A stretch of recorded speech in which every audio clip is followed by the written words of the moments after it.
ಮಂಗಳೂರು ಕಾರಾಗೃಹದಲ್ಲಿ ಇದ್ದಕ್ಕಿದ್ದಂತೆ food poison ಆಗಿರುವಂಥದ್ದು. Food poison ಆಗಿರೋದ್ರಿಂದ 40ಕ್ಕೂ ಹೆಚ್ಚು ಕೈದಿಗಳು ಈಗ ಆಸ್ಪತ್ರೆ ಪಾಲಾಗಿದ್ದಾರೆ. ಇಲ್ಲಿ ನೋಡ್ಬೋದಾಗಿದೆ ಮಂಗಳೂರು ಕಾರಾಗೃಹದ ಒಳಗಡೆ ಫುಡ್ ಪಾಯ್ಸನ್ ಆಗಿರುವಂಥದ್ದು. ಅಂದರೆ ಏನು ನೀರು ಮತ್ತು ಕೆಲವೊಂದು ತರಿಸಿದಂತಹ ಫುಡ್ಡಲ್ಲಿ ಫುಡ್ ಪಾಯ್ಸನ್ ಆಗಿದೆ ಅಂತ ಹೇಳಿ ಈಗ ಕೈದಿಗಳು ಆರೋಪವನ್ನು ಮಾಡ್ತಾ ಇರುವಂಥದ್ದು. ಸದ್ಯಕ್ಕೆ ಕೆಲವರ ಕಂಡೀಷನ್ ಸ್ವಲ್ಪ ಗಂಭೀರ ಆಗಿದೆ, ಇನ್ನು ಕೆಲವರದ್ದು ನಾರ್ಮಲ್ ಆಗಿದೆ ಅಂತ ಹೇಳಲಾಗ್ತಾ ಇದೆ. ಸದ್ಯಕ್ಕೆ ವೆನ್ಲಾಕ್ ಆಸ್ಪತ್ರೆಗೆ ಎಲ್ಲ ಕೈದಿಗಳನ್ನು ಶಿಫ್ಟ್ ಮಾಡಲಾಗಿದೆ. ಅಲ್ಲಿಗೆ ಮಂಗಳೂರು ನಗರ ಪೊಲೀಸ್ ಆಯುಕ್ತ ಅನುಪಮ್ ಅಗರ್ವಾಲ್ ಕೂಡ ಭೇಟಿ ನೀಡಿ ಪರಿಶೀಲನೆ ಮಾಡ್ತಾ ಇದ್ದಾರೆ. ಇನ್ನು ಉಳಿದಂತೆ ಪೊಲೀಸ್ ಅಧಿಕಾರಿಗಳು ಮತ್ತು ಪೊಲೀಸ್ ಸಿಬ್ಬಂದಿಗಳು ಇಲ್ಲಿಗೆ ಬಂದು ಅವ್ರನ್ನ ಪೊಲೀಸ್ ವಾಹನಗಳು ಮತ್ತು ಆಂಬುಲೆನ್ಸ್ನಲ್ಲಿ ಆಸ್ಪತ್ರೆಗೆ ಸೇರಿಸುವ ಕೆಲಸವನ್ನು ಕೂಡ ಮಾಡಿರುವಂಥದ್ದು. ಒಂದು ಕಡೆ ಈ ಒಂದು ಫುಡ್ ಪಾಯ್ಸನ್ ಒಳಗಡೆ ಆಗಿ ಇನ್ನೂ ಕೆಲವರು ಯಾರಿಗಾದರೂ ಏನಾದರೂ ಅಸ್ವಸ್ಥತೆ ಉಂಟಾ ಅಂತ ಹೇಳಿ ಈಗ ಪೊಲೀಸ್ ವಾಹನಗಳು ಇಲ್ಲೇ ಮುಖಂ ಹೂಡಿರೋದನ್ನಲ್ಲಿ ನೋಡ್ಬೋದಾಗಿದೆ.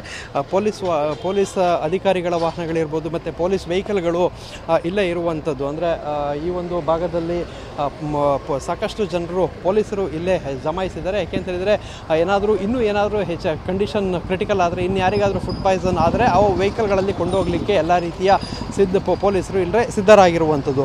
ಒಂದು ಕಡೆ ಇದಾದರೆ ಇನ್ನೊಂದು ಕಡೆ ಪರ್ಟಿಕ್ಯುಲರ್ ಆಗಿ ಯಾವ ಫುಡ್ನಲ್ಲಿ ಫುಡ್ ಪಾಯ್ಸನಿಂಗ್ ಆಯಿತು ಅನ್ನೋದು ಗೊತ್ತಾಗಿಲ್ಲ.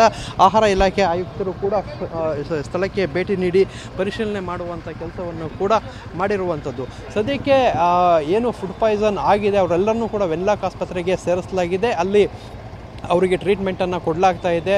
ಸೊ ಈ ಒಂದು ಘಟನೆ ಆಗುವಂಥ ಸಂದರ್ಭಗಳಲ್ಲಿ ಸಾಕಷ್ಟು ಗೊಂದಲ ಕೂಡ ಇದಾಯಿತು. ಒಳಗಡೆ ಕೈದಿಗಳ ಮಧ್ಯೆಯೇ ಒಂದು ಸಂಘರ್ಷಗಳು, ಘರ್ಷಣೆಗಳು ಮತ್ತು ಇವೆಲ್ಲ ನಡೆಯುವಂಥ ಕೆಲಸಗಳು ಕೂಡ ಆಯಿತು. ಸೊ ಒಟ್ಟಾರೆ ಈ ಒಂದು ಪ್ರಕರಣದಲ್ಲಿ ಫುಡ್ ಪಾಯ್ಸನ್ ಎಲ್ಲಿಂದ ಆಯಿತು ಮತ್ತು ಯಾವ ರೀತಿ ಫುಡ್ ಪಾಯ್ಸನ್ ಆಯಿತು, 40 ಜನರು ಮಾತ್ರ ಏನನ್ನು ಸೇವಿಸಿದ್ರು ಅನ್ನೋದ್ರ ಬಗ್ಗೆ ಈಗ ತನಿಖೆಯನ್ನು ಆಹಾರ ಇಲಾಖೆ ಮತ್ತು ಪೊಲೀಸ್ ಇಲಾಖೆ ಮಾಡ್ತಾ ಇದ್ದಾರೆ. ಕ್ಯಾಮ್ರಾಮನ್ ವಿಲ್ಫ್ರೆಡ್ ಜೊತೆ ಪೃಥ್ವಿರಾಜ್ ಬೊಮ್ಮನಕೆರೆ, TV9 ಮಂಗಳೂರು.